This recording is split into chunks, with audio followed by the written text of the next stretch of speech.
Hello dear students, আজ আমি তোমাদের যে অষ্টম শ্রেণীর এনএমএমএস পরীক্ষা হয় সেই এনএমএমএস পরীক্ষার স্যাট পোর্শনের কিছু প্রশ্ন নিয়ে আলোচনা করব। তো তোমাদের আমি বেশ কয়েকটা ম্যাট পোর্শনের কোশ্চেন করিয়েছি, তোমরা প্রত্যেকে দেখেছো আশা করি। যারা যারা দেখোনি অবশ্যই দেখে নিও। আজকে আমরা স্যাট পোর্শনের যে তাপের চ্যাপ্টার, সেই তাপের চ্যাপ্টারের যে সিরিজটা করাচ্ছিলাম তারই তৃতীয় পার্ট শুরু করছি। তো দেখো, প্রথম যে প্রশ্নটা আছে, কোয়েশ্চেন নাম্বার 21, বলছে যে তাপ আলোর বেগে সঞ্চালিত হয়। তাপ আলোর বেগে সঞ্চালিত হয় কোন প্রক্রিয়াতে বা কোন প্রণালীতে? বলছে পরিবহন, পরিচলন, নাকি বিকিরণ, নাকি পরিবহন এবং পরিচলন উভয় প্রণালীতে। তাহলে আলোর বেগে সঞ্চালিত হয় যখন বলবে, অর্থাৎ আমরা দেখেছি যে সূর্য থেকে কি হয়, যে তাপটা আসে, সূর্য থেকে যে ডাইরেক্ট তাপটা আসে সেটা কোন পদ্ধতিতে সেটা সঞ্চালিত হয়? অ্যান্সার হয়ে যাবে বিকিরণ পদ্ধতি। অপশন 3 হয়ে যাবে সঠিক অ্যান্সার। পরের প্রশ্ন দেখো, বলছে যে জ্বলন্ত উনুনের পাশে একটু দূরে হাত রাখলে গরম লাগে, এক্ষেত্রে তাপ আসে কোন পদ্ধতিতে? পরিবহন, পরিচলন, বিকিরণ, নাকি পরিবহন পরিচলন উভয় পদ্ধতিতে।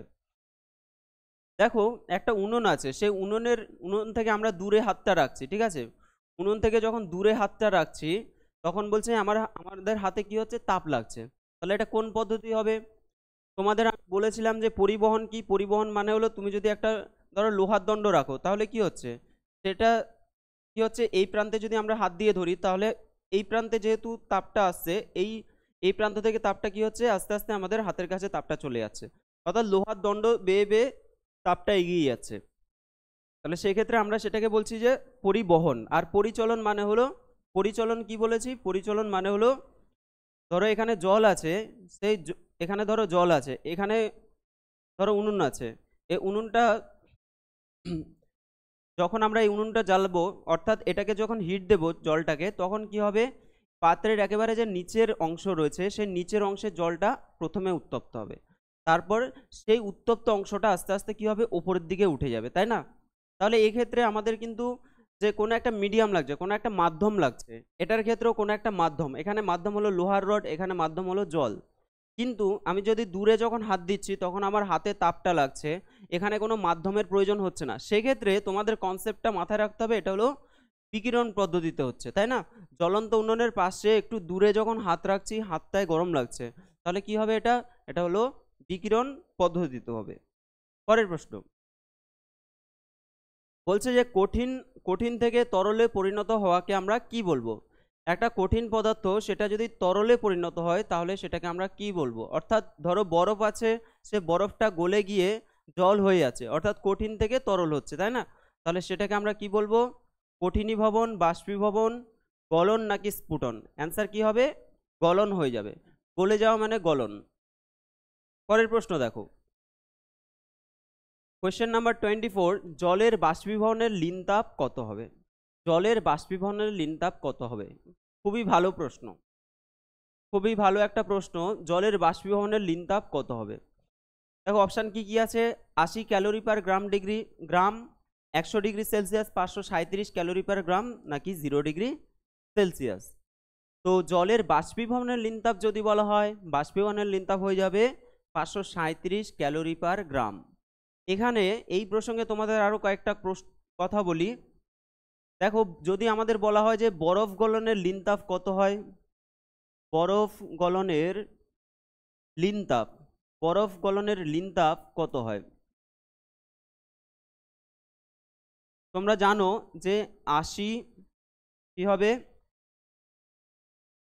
80 ক্যালোরি, 80 ক্যালোরি পার গ্রাম, 80 ক্যালোরি পার গ্রাম।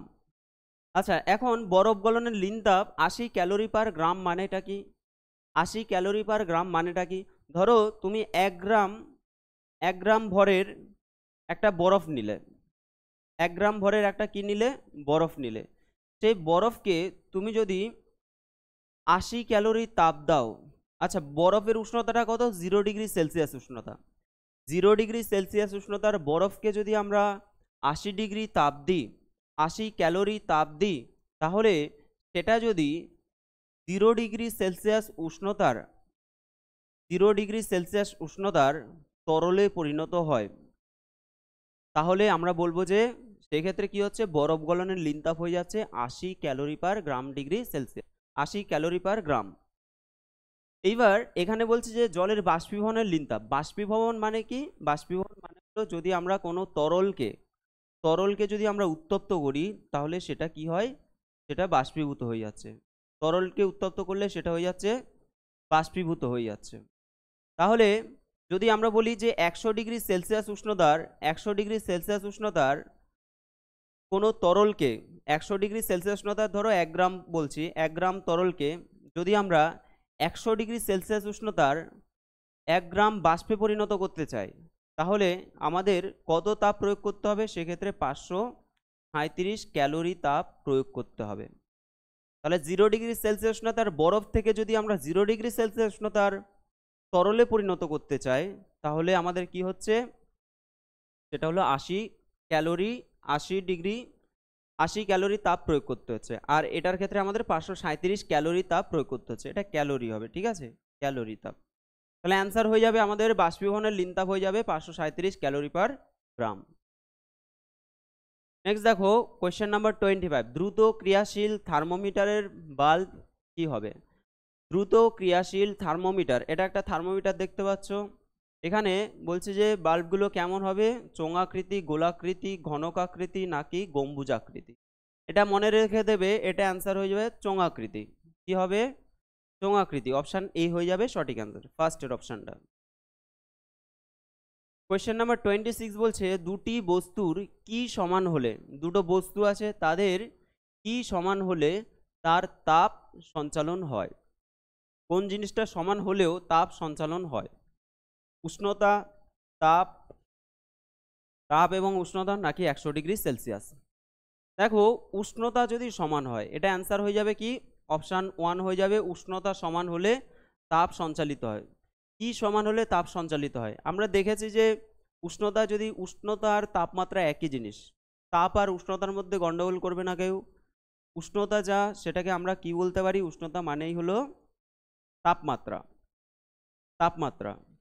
তো আমরা এইমাত্র দেখলাম যে বরফ গলনের লিনতাপ 80 ক্যালোরি পার গ্রাম, বরফ গলনের লিনতাপ 80 ক্যালোরি পার গ্রাম। তাহলে আমরা বলছি যে এই যে একটা বরফ আছে, সেই বরফটা যখন জলে পরিণত হচ্ছে, ধরো এই বরফের যে টেম্পারেচার সেটা 0 ডিগ্রি সেলসিয়াস আছে, অর্থাৎ এর উষ্ণতাটা 0 ডিগ্রি সেলসিয়াস। আবার এখানে সেটা যখন তরল হয়ে যাচ্ছে তখনও এর কিন্তু টেম্পারেচারটা সেম থাকছে, অর্থাৎ এর উষ্ণতাটা সেম থাকছে, 0 ডিগ্রি সেলসিয়াসই থাকছে, কিন্তু তাপ আলাদা। এই বরফকে 0 ডিগ্রি সেলসিয়াস উষ্ণতার যদি বরফকে আমরা 80 ক্যালোরি তাপ দিই, কি করি, 80 ক্যালোরি যদি আমরা তাপ দিই, 80 ক্যালোরি তাপ দিই, তাহলে সেটা কি হচ্ছে, 0 ডিগ্রি সেলসিয়াস উষ্ণতার তরলে পরিণত হচ্ছে। বোঝা গেল? তাহলে এক্ষেত্রে আমাদের কি হচ্ছে, উষ্ণতা সমান হচ্ছে, তার সত্ত্বেও আমাদের তাপ পরিবাহিত হচ্ছে, তাই না? উষ্ণতা সমান হচ্ছে কিন্তু তাপ পরিবাহিত হচ্ছে, তাহলে এটা কি হয়ে যাবে, উষ্ণতা আমাদের সমান থাকবে। পরের প্রশ্ন দেখো, কোয়েশ্চেন নাম্বার 27, শীতকালে আরামদায়ক ঘর হলো, শীতকালে আরামদায়ক ঘর কোনটা? প্রথমে বলছে টিনের চালযুক্ত ঘর, যদি টিনের চাল থাকে সেটা, নাকি টালির চালযুক্ত ঘর হবে, খড়ের চালযুক্ত ঘর হবে, নাকি সিমেন্টের ছাদযুক্ত ঘর হবে। তো অলরেডি তোমরা দেখতেই পাচ্ছ এখানে ছবিতে। তো দেখো এখানে অ্যান্সার কি হচ্ছে, অপশান 3, খড়ের চালযুক্ত ঘরে বলছে যে শীতকালে আরামদায়ক হয়। খড়ের চাল কেন আরামদায়ক হয়? খড়ের চাল আরামদায়ক হওয়ার কারণটা কি? প্রথমত এই যে খড় রয়েছে, এই যে খড়গুলো রয়েছে, এই খড় কি হয়, খড় হলো তাপের কুপরিবাহী, তাহলে তাপের যদি কুপরিবাহী হয় তাহলে কি হবে, বাইরের, আমরা জানি যে বাইরের কি হয়, শীতকালে বাইরের যে টেম্পারেচার সেটা অনেক কম থাকে, তাই তো? এবার শীতল বায়ুটা কি হয়, যেহেতু বাইরের তাপটা কম থাকে, সেই তাপটা, এটা যেহেতু তাপের কুপরিবাহী, তার জন্য এটা ভেদ করে আর তাপটা কিন্তু ওই শীতল যে তাপটা সেটা কিন্তু ভেতরে ঢুকতে পারে না, যেহেতু তাপের কুপরিবাহী। যদি সুপরিবাহী হতো তাহলে কি হতো, তাপটা চলে যেত, কিন্তু কুপরিবাহী মানে হলো সেই তাপটা কিন্তু যেতে পারে না, যায় না, ঠিক আছে, যেহেতু কুপরিবাহী। তার জন্য কি হচ্ছে, শীতকালে অর্থাৎ ভেতরের যে টেম্পারেচারটা, সেটা যেই টেম্পারেচারটা রয়েছে সেটা মোটামুটি উষ্ণ থাকে, কিন্তু বাইরের টেম্পারেচারটা ভেতরে আসতে পারে না বলে আরামদায়ক হয়। পরের প্রশ্ন দেখো, শিশির জমার পক্ষে সহায়ক, শিশির জমার পক্ষে কেমন আকাশ সহায়ক? বলছে মেঘাচ্ছন্ন আকাশ, মেঘহীন আকাশ, নাকি বেশি বায়ু প্রবাহযুক্ত হলে মানে বায়ু বেশি প্রবাহিত হলে শিশির জমে, নাকি কোনোটিই নয়? এটা কি হবে? দেখো, মেঘাচ্ছন্ন আকাশ হবে না, এটা হবে মেঘহীন, মেঘমুক্ত পরিষ্কার আকাশে কিন্তু শিশির সবচেয়ে ভালো জমে। মেঘমুক্ত পরিষ্কার আকাশ, ঠিক আছে, মেঘমুক্ত পরিষ্কার আকাশ বা মেঘবিহীন আকাশে শিশির ভালো জমে, মনে রাখবে এটা। পরের প্রশ্ন দেখো, সমুদ্র বায়ুর প্রাবল্য বেড়ে যায় কোন সময়? সমুদ্র বায়ুর প্রাবল্য বেড়ে যায় সকালবেলায়, দুপুরবেলায়, সন্ধেবেলায়, নাকি রাত্রিবেলায়? তোমাদের এখানে একটু বুঝিয়ে বলি। দেখো, ধরো আমি বলছি এখানে একটা সমুদ্র আছে, আর এখানে ধরো একটা স্থলভাগ আছে, ঠিক আছে, এখানে একটা স্থলভাগ আছে। স্থলভাগ বলতে ধরো আমরা যেখানে এখন যেমন আমরা এখানে বসবাস করছি, এটা হলো একটা স্থলভাগ। এবার স্থলভাগে কি হয়, ঠিক সন্ধ্যার সময়, মনে রাখবে সূর্য যখন অস্ত যায়, সূর্য যতক্ষণ উদয় হয় বা সূর্য যতক্ষণ থাকে, তখন কি হয়, ভূপৃষ্ঠকে উত্তপ্ত করে নেয়। এখন সূর্য যখন ডুবে যায় বা সূর্য যখন অস্ত যায়, তখন কি হয়, তখন ভূপৃষ্ঠ তো আর উত্তপ্ত করে না, তখন এই যে উত্তপ্ত ভূপৃষ্ঠ, সেখানে কি হয়, সেই উত্তপ্ত ভূপৃষ্ঠের যে উষ্ণতা, সেটা আস্তে আস্তে বাতাসগুলো উপরের দিকে উঠতে থাকে। কি হয়, আস্তে আস্তে এখানের যে বাতাসগুলো, সেগুলো কি হয়, উত্তপ্ত যে বাতাস সেটা উপরের দিকে উঠতে থাকে।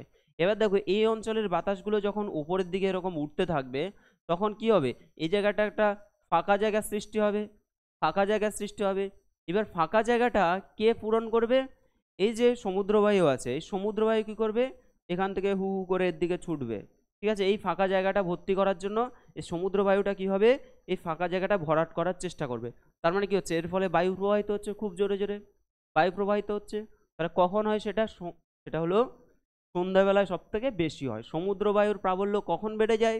সন্ধ্যাবেলায় হয়। কেন হয় তোমাদের বুঝিয়ে বললাম, যে সন্ধ্যাবেলায় কি হচ্ছে, সূর্য আমাদের উদিত হচ্ছে, তখন কি হচ্ছে, এই যে স্থলভাগের বায়ু কিন্তু ওপরের দিকে উঠে যাচ্ছে, ফাঁকা জায়গা সৃষ্টি হচ্ছে, তখন এই সমুদ্র বায়ুটা জোরে জোরে ছুটছে, তাই তো? আচ্ছা, লাস্ট প্রশ্ন দেখো, প্রমাণ চাপে বরফের গলনাঙ্ক কত হয়? প্রমাণ চাপে বরফের গলনাঙ্ক কত হয়? বরফের গলনাঙ্ক হয়ে যায় 0°C। এটা প্রায় প্রত্যেকেই জানো তোমরা, বরফের গলনাঙ্ক হয়ে যায় 0°C। তো তোমাদের এখন আমি স্যাট পোর্শন করাচ্ছি, ঠিক আছে, স্যাট পোর্শনটা করালাম। তো তোমাদের যে তাপের চ্যাপ্টারটা আমি করাচ্ছি, তোমরা অবশ্যই কমেন্ট করবে যে তোমাদের চ্যাপ্টারটা কেমন লাগছে, তোমাদের যে আলোচনা করছি সেই আলোচনাগুলো কেমন লাগছে, তোমরা কি বুঝতে পারছো কি পারছো না, অবশ্যই কমেন্ট বক্সে কমেন্ট করবে। আর ভিডিওটা যদি ভালো লাগে অবশ্যই তোমরা লাইক করবে, আর যারা যারা চ্যানেলটা এখনো সাবস্ক্রাইব করনি অবশ্যই চ্যানেলটাকে সাবস্ক্রাইব করে দেবে। তোমাদের আমি শুধু ম্যাথ স্যাট এগুলোই নয়, তোমাদের যে বই আছে সে বইয়ের অঙ্কগুলো আমি খুব সুন্দর করে তোমাদের বুঝিয়ে বুঝিয়ে করিয়ে দেবো, এবং সায়েন্সের বেশ কিছু ক্লাসও আমি তোমাদের সাথে শেয়ার করব। তো আশা করি সকলেই ভালো আছো। আজকের জন্য আমরা এখানেই রাখছি, তোমাদের সাথে দেখা হবে পরের ভিডিওতে।